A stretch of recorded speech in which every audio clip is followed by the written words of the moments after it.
Magandang hapon po mga ka-EJNEA. Yan po yung pinedering po natin na Taiwan. Kung makikita nyo po sa vlog natin, yan po siya.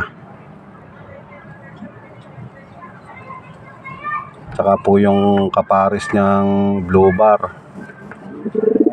Yan po, yung pinedering po natin. At yung pinakita ko po sa inyong egg ay egg din po nila yon. Ayan po, ito po yung kapares niya. Ito po ito.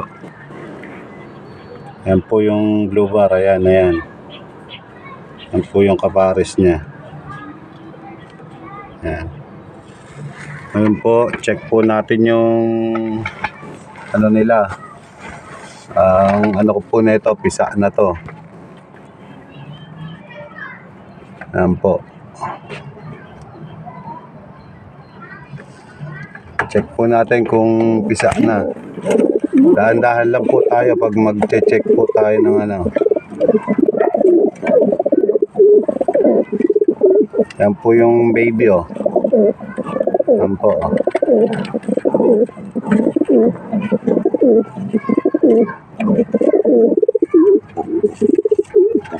Ayan pa po yung isa.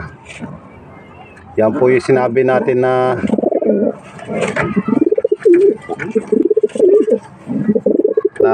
parehas hen pag lumaki.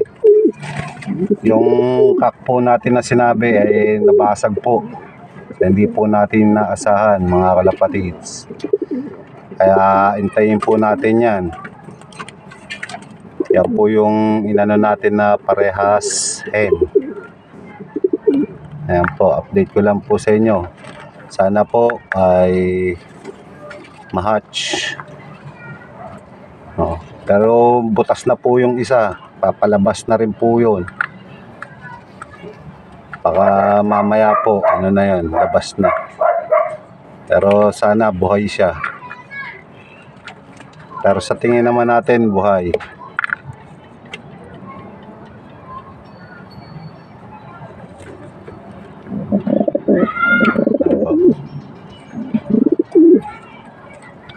Ayan po. Kaya po kailangan din po maingat po tayo sa pagtingin-tingin.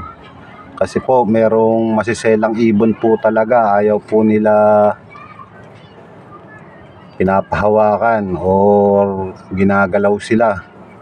Ginagalaw yung itlog nila or yung YBs nila. Yun.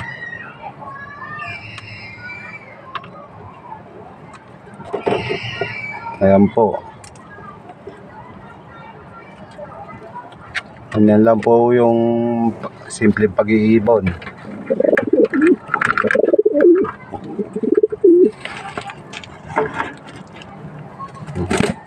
Ayan po, hintayin po natin yan. Sana mabuhay, sana mapalaki natin. Dahil po hintayin po natin yan kung ano kakalabasan, kung babae ba or lalaki. Pero ang ano po natin dyan na parehas hen po. Para sa akin po parehas hen. Yang ano na yan. Kasi po yung kak natin failed kasi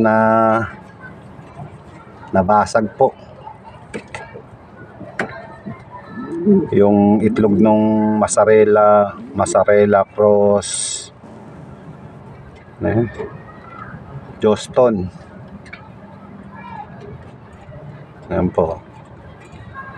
Ayan po si Taiwan.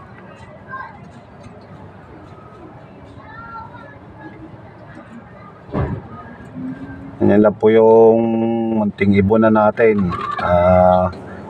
Kasi hindi naman po tayo big time na mag-iibon. Pero may mga linyada po yan na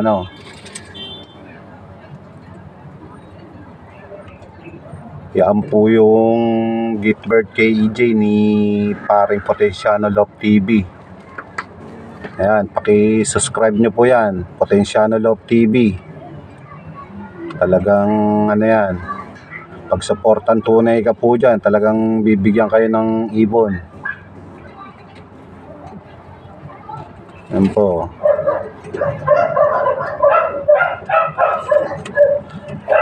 Hanggang dito na lang po mga kalapatids. Maraming salamat po. Ingat po tayong lahat. Bye bye. God bless mga kalapatids.